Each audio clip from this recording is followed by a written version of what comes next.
The summer break is over, and the most prestigious Czech and Slovak Virtual Racing Championship is back. The Mercedes-Benz Virtual GP 2021 season returns, having finished 8 out of the 12 races in the first half of the year. So let's take a look at how this incredibly close season is looking so far.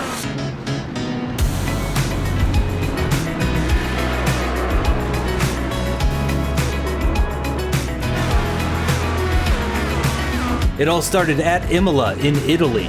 The Mercedes-AMG GT3 quickly proved to be Lucas Pechada's favorite car this year in the ERT team, followed by rookie Martin Nadlich from Benzina Orlen and the Entropic car driven by Michael Matuszek. But while the race leaders were just tenths apart, behind them it was mayhem for Eric Vizzi and David Pechada. However, Nadlich was unable to force Lucas Pechada to make a mistake, and the ERT team took its first win of the season. The following race at Daytona delivered something different, featuring the Entropic and ESET drivers. Thomas Koreny and Martin Sirotek were using the bump draft technique, but in the end it was still about that perfect strategy. And that gave the first ever win to Podstata.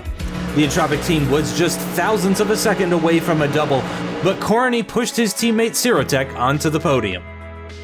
After that, the series visited 2 new circuits. First, a return to Europe with a race at Zolder in Belgium. This circuit, known recently especially for truck racing, suited Podstata, who took his second victory. This was followed by Motegi in Japan, which offered a calmer race and the second win to Lucas Pechada. The British Donington Park never disappoints. This year it was Lucas Pechada's victory to take, but fate had different plans.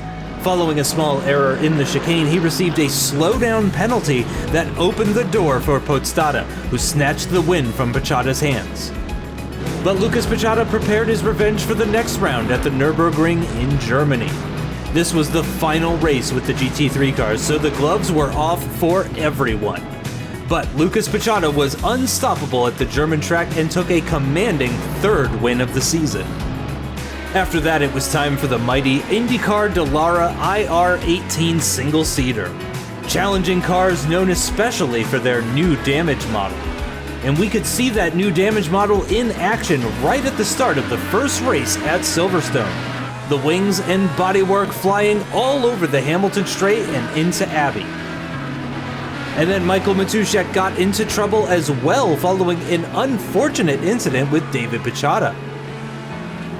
But after the safety car period, it was back to the status quo with some typical wheel-to-wheel action. Lucas Pechada then emerged victorious in a titanic strategic battle. The final race before the summer break took place at the legendary Spa in Belgium, and for Entropic, it started as a nightmare. While Matuszek struggled with his clutch, his teammate Podstata received a slowdown, allowing Koreny to take the lead. Then Martin Nadlich managed to pass the ESET driver, but that battle was still far from over. The Slovak was unable to keep up with the pace, letting Lucas Pechada grab first place. Meanwhile, Podstata had an incredible comeback drive, and in the end, the championship leader got ahead of Lucas Pechada to claim victory at this legendary circuit. After the first 8 rounds of the season, Lucas Podstata leads the championship with 171 points, ahead of Lucas Pechada with 154. After Spa, Eric Vizzi now holds 3rd place with Martin Sirotek and Martin Nadlich rounding out the top 5. In the team's championship, it is incredibly close, with Entropic leading ahead of ERT and Lenovo Legion just ahead of ESET in the battle for 3rd, while Mecha Alphasim hold on to 5th position.